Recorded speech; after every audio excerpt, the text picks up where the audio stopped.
Alright, problem number 5. This is a classic problem that, you just have to see. So that's why I included it here. If you've seen it before, you probably got it right away. But, once you've seen it, you'll remember it. Okay, and that's why I wanted to show it to you. So, let me scroll down here and I can show you Goofus and Doofus. And they're riding their tricycles at a constant speed of 10 feet per second toward each other on a long, straight sidewalk. At the moment when they are 200 feet apart, a bumblebee flies from the front wheel of one of the trikes at a constant speed of 25 feet per second directly to the front wheel of the other trike. It touches the wheel and immediately turns around in a negligibly short period of time and returns at the same speed to the first trike. The bee flies between the two trikes in this manner until it is finally crushed when the trikes collide. How far did the bee fly before being crushed? Alright, so we got Goofus and Doofus here. They're riding their trikes, and this bee is flying. So we have this, he touches the first, well, I guess we can call this the first trike.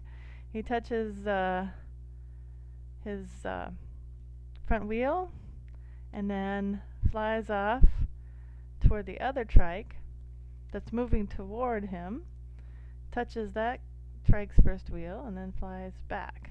Okay? And the reason I think some people get hung up on this problem is that they think they have to add up all of the distances, from the time he touches this trike's tire till the time he, and then he touches this trike's tire, and getting back and forth, adding up all those distances to get the final total distance. But just need to step back from this problem and just remember that distance is equal to rate times time. Okay?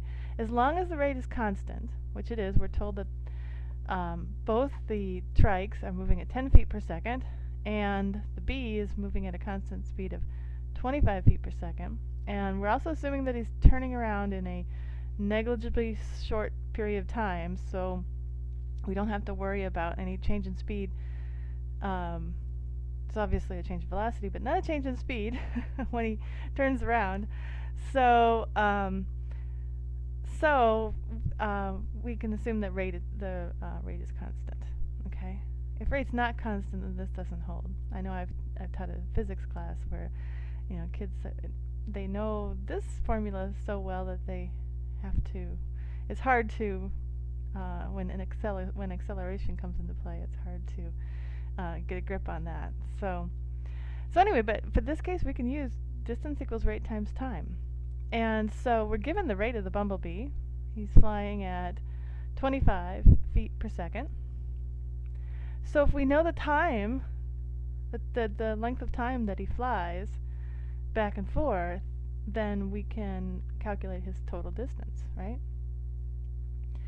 And that time is going to be determined by how long it takes these two clowns to meet and crash, right? So the clowns are moving at 10 feet per second toward each other. So 10 feet per second. And because they're both moving at the same speed, and we've got 200 feet between them initially at time t equals 0. We'll call that time t equals 0 when they are exactly 200 feet apart. Alright. So when they crash, they will meet right in the middle. Okay, because they're moving at the same speed.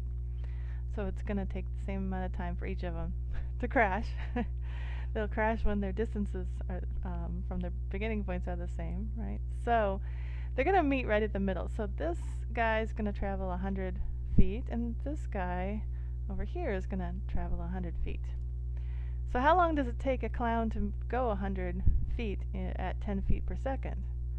Well, we can just rearrange this equation. If we rearrange this equation just by dividing both sides by r, okay, so that gives us that d divided by r is equal to t. So we can figure out how long it takes them to crash. So if we take 100 feet divided by 10 feet per second, they're going to crash in 10 seconds. Okay? Because that's when they'll both be at the middle. So now that we have that, we know that when they crash, the bee is going to be crushed, right? It really doesn't matter how much distance he flew in one direction or the other. We only care about the total time that he was flying. And so we know that he was flying at 25 feet per second, ignoring any time it takes him to turn around or anything like that, for 10 seconds. So, whoops, I forgot feet per second here. You can always analyze the units too to make sure you're getting the right thing here. So, because if you take feet divided by seconds times seconds, then the seconds sort of cancel out. So you end up getting 25 feet. Whoops, 25 feet. 250 feet. Alright, so 25 times 10, that's 250 feet. So the bee is flying at 25 feet per second for 10 seconds, and it doesn't really matter, how far he flies in one direction or the other. So that's the key to the problem, is not getting too wrapped up in figuring out how much distance how far he flies in one direction versus the other. So the answer to the problem is 250 feet.